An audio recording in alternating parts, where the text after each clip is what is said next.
What is going on, Jets fans? This is Luca here from Gangrene Chronicles, and today I will be previewing Monday Night Football between the New York Jets and the Miami Dolphins, two bitter rivals who stand at 0-3 in the AFC East, desperate for a win. Who gets the first win? We'll see. But before I get into the storylines of this game, please hit the like button. Please hit the subscribe button as well. Turn on the notification bell so you're going to go live or drop a new video. Also, feel free to share out as well. I really do appreciate it, and I once again appreciate everybody's support. But regardless, let's get into the storylines. Storyline number one, that's Justin Fields' return. Played one good game this far versus the Pittsburgh Steelers, where he looked competent, throwing the ball downfield, basically chopping up the Steelers' defense, whether it was running the ball or passing the ball. Looked confident. And he had one bad performance versus the Buffalo Bills where his utter flaws were exposed. Wasn't reading the defense well downfield, could not recognize a blitz, bad accuracy, fumbled the football on one of the first drives. It was all but over. But Justin Fields had a week to evaluate, had a week to watch the film, had a week to rest. Now it's a big game. Does Justin Fields right the ship on his own narrative, to which he could start to prove the doubters wrong?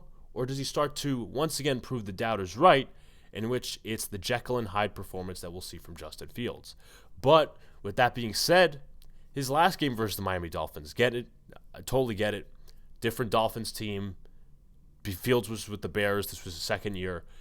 But in this game, November 25th, 2022, Fields, 3 passing touchdowns, a rushing touchdown, 187 rushing yards, and 123 passing yards. Now, this could be very similar. I'm not saying that Fields is going to put up those very statistics, but the Jets' offense could go off this game realistically. If Fields is in the right spot, if he's making reads downfield, if the Dolphins cannot stop the Jets' running attack, and if the Jets cannot stop the Dolphins' offense, whether it's plays being made downfield, whether it's missed tackles, all those different things involved, whether the Jets continue their struggles to stop the run, where it's a shootout, it could very well be that type of game where Justin Fields does just enough to win, but the team loses. But regardless, it's a get-right game for Justin Fields, or at least it should be. Number 2 goes along with Justin Fields, but it's overall a big part of the offense, and that's establishing the ground game. Yes, the Jets ran for over 200 yards against the Pittsburgh Steelers in Week 1. Since Week 1, the Jets have 44 rushes, 199 yards, 4.5 yards per carry, which is not bad.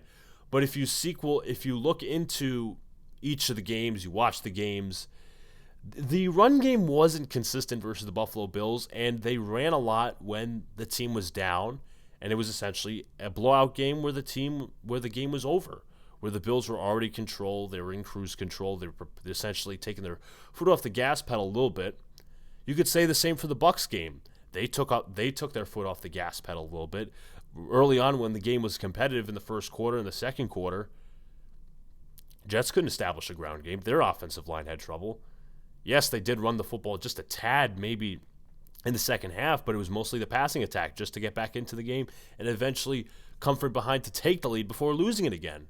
But since the Steelers game, I'll give out Breece Hall and Braylon Allen stats. Breece Hall has not touched 100 yards since that Steelers game. 19 carries, 50 yards, 2.63 yards per carry. Braylon Allen, who I think, in my opinion, has been underutilized this year. 8 rushes, 41 yards, 0 touchdowns, and a luckily good 5.12 yards per carry. But then again, when were those touches being given? What were those in garbage time? Were the Jets still in the game? Who knows? You have to go back and watch. The statistics were skewed. Jets rushing attack, overall 9th best in the NFL, but once again, that is skewed because of the big Week 1 they had. So my question is, will the Dolphins be ready for those RPOs in the read option, and will the Jets continue to run the ball on early downs? That is the one biggest critic I had, or I should say the one biggest pet peeve I had of Tanner Angstrom last week was running the football on early downs, first down run, second down run, and a third long pass. So the Jets have to set themselves up better to A, convert third downs, and B, put yourself in better positions where you're only having to gain short yardage. 2B, the Dolphins defense. And this is similar to the Jets defense too. I think they've had some of the same issues. The Dolphins defense has not had a takeaway the entire season. Do not give them any. I don't want to see no fumbles. I don't want to see interceptions. Do not give the Dolphins defense something to play for. Number 3, let's flip it. Dolphins offense versus the Jets defense. How will Steve Wilks mix up the play calling? He talked about earlier this week, or I should say the latter end of this week. I got to put my players in better positions to succeed, but then proceeded to blame the players and say, you know what, it's also the players' fault as well. The players got to do better. Okay. Last week's defense against the Buccaneers, for the most part, was putrid, especially down the stretch. Cover 0 consistently against Baker Mayfield on the final drive of the game, just to allow a 20-yard pass to Sterling Shepard. And I didn't exactly get Steve Wilks' philosophy when he explained it, why he was constantly running cover 0. He was like, oh, well, we want to get them in worse field goal position. We want to make it longer. Well, how about this? Maybe they shouldn't have been in field goal position at all because of the constant holes on defense, the missed tackles, the bad fundamentals, all these different things. That's got to be better. I'm curious to see how the Dolphins offense attacks the Jets defense. Whether it's going to be through the run game, which arguably the pass defense is worse for the New York Jets. But you know what? Here's the little caveat. The Dolphins offense hasn't exactly been great either. They've had their struggles. Mike McDaniel's play calling hasn't been great. Tua Tagovailoa has not been great this season. And to flip side the whole Dolphins defense thing when I talk about takeaways, how about the Jets get some takeaways? How about they recover a fumble? How about they pick off Tua Tagovailoa once in a while? They've done that in the past, but let the defense try to turn around this game. I want to see better play from the defense. The Dolphins offense is struggling enough. Do not give them something to play for. And some other questions too. Will they move Brandon Stevens to safety? I doubt it. Because Azariah Thomas looked good last week. You know who also looked good last week? Malachi Moore. And Tony Adams is set to return. Will that lessen Malachi Moore's snaps? Will we see the terrible play of Tony Adams once again? Will we see Brandon Stevens being torched on defense? Because the Dolphins' offense is about speed, speed, speed. And listening to a radio host on Miami radio just to give out the offensive concepts and the philosophies, they haven't been great throwing the ball downfield, but short passes and getting those yards after the catch could hurt the Jets because of their lack of tackling fundamentals. So I'm going to be really interested to see how the Jets defense can attack the Miami offense. How will they make adjustments? And here's another thing, too. As I said, the Dolphins' passing attack has been underperforming, 21st in yards per game on the offensive side passing-wise. 6 sacks on the season for the Jets. I'd like to see a lot more of that. The Dolphins are pretty average when it comes to giving up sacks, about a 7.62 sack percentage. Once again, how do the Dolphins, how the Jets handle the Dolphins' speed? And once again, another weapon, Darren Waller. He's coming back. Guaranteed he hasn't played in 2 years.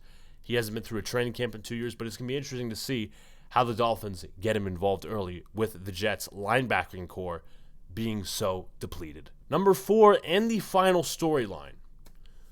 Who has more to lose in this game? Is it the New York Jets or is it the Miami Dolphins? Miami Dolphins, there's been rumors around Mike McDaniel aplenty. Is his job on the line? Issues with play calling, players quitting, bad locker room vibes, Tyreek Hill wanting out, players arriving late to meetings, all these different things with Mike McDaniel. He has more to lose, arguably, than the Jets. But that doesn't mean that is an excuse for the Jets to lose Monday night, because both teams have had similar issues. Semi-struggling offenses, piss-poor defenses, piss-poor tackling, piss-poor play calling, piss-poor coaching. But what I heard after the Bucs game, and this wasn't just from one person, this was a whole thing, is that, after the Bucs game, after playing the Steelers, the Bills, and the Bucs, schedule should get easier. Okay, go out and win. Aaron Glenn's job isn't on the line, but once again, it's an easier schedule. As seen by the fans, this should be a game to win. Justin Fields is back. You're facing a barren defense and underperforming offense. No more touting progress. No more, they played with good effort. I'm proud of their effort. No, you got to start turning effort into wins. You got to start turning progress into wins. It's all about results now. You want to talk about all, the first 3 games. Once again, this is going to be an easier part of the schedule. This is where your team should be collecting victories. No excuses, no nothing. I'm tired of hearing about effort. Once again, my message, demand better. And by demanding better, you guys should expect, and I'm not saying this to disappoint you guys, but you guys should expect the Jets to win on Monday Night Football, or want the Jets to win on Monday Night Football. Because if they don't, I know some people will be out there saying, about the effort, this is Aaron Glenn's first year, the same old bullshit I've been hearing for the past week. This is the time. Beat the Dolphins down. Put the final nail in their coffin. Because if the Jets lose, fan morale will be at an all-time low for the season. Nobody's going to believe in Glenn. Nobody's going to believe in Fields. Nobody's going to believe in Wilkes. Or I shouldn't say nobody, most people. And we'll be questioning the process once again. Winning is a perfect deodorant.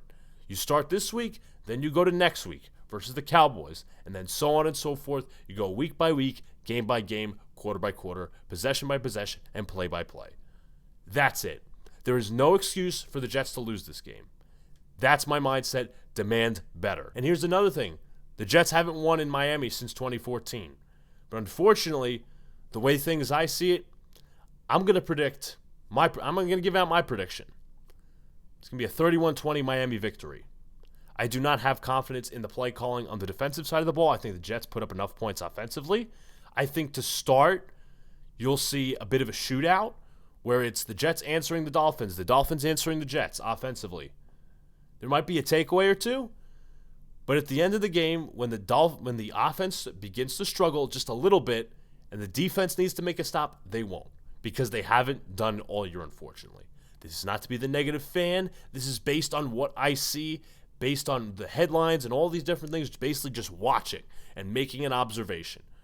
My final prediction is the Jets losing 31-20. Can they win? Absolutely. I would be very happy if they win, and we could do our first victory stream the night after on Tuesday. But they need to win this game. This is a must-win for the Jets as much as it is the Dolphins. But anyways, if you guys haven't already, hit the like button, subscribe, turn on the notification bell so when I go live or drop a new video. Also, feel free to share out this video, share out my content. Much appreciate. Comment down below. Much appreciate your thoughts. Must win for the Jets. Once again, my message, demand better. Appreciate y'all guys' support. Catch you guys Monday night for the recap. Go Jets.